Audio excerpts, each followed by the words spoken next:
my mother, right? So may Allah bless her, right? But one thing that she was very adamant about very early on once I started my career was, Maz, get a property, even if it's a mortgage. There's some ulama that give allowance for the first property, allowance to get a mortgage. And I was like, Allah, fair enough. If there's a difference of opinion, or ulama have given some allowance for that, fair enough, but I don't want to touch it. I don't want to get anywhere near mortgages. I have any just disgust to get involved in riba.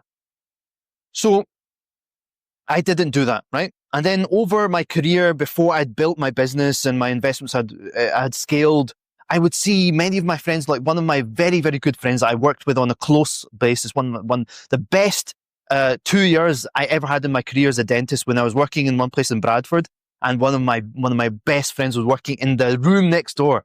It was amazing. So we would go to each other's room to get second opinion and ask him, what do you think about this? And put the patient sitting in the chair, and ask him, like, sometimes if I'm struggling with a difficult extraction, he'd come in and help me. That best ever, right? And Allahumma barik, he was an amazing person, amazing individual, and he was able to pay for his first home, beautiful big home. Allahumma barik. Beautiful big home. He was able to renovate the whole building and finish paying off the mortgage very, very quickly because he just prioritized that. So now, Allahumma barik, he owns his own property, beautiful. It's a forever home in England. And it's a beautiful property. Literally, he can be happy there for the rest of his life, and it's fully paid off. And on one hand, I can look at that and I can feel insecure that, well, Allahumma barik, he owns a property and it's all paid off. He doesn't have a mortgage anymore. Yeah. And, it's growing in value and it's in a really good area. And he's basically set for life, right? And on the other hand, I can feel like, Allahumma barik, I love him for the sake of Allah, and I'm so happy for what he's achieved.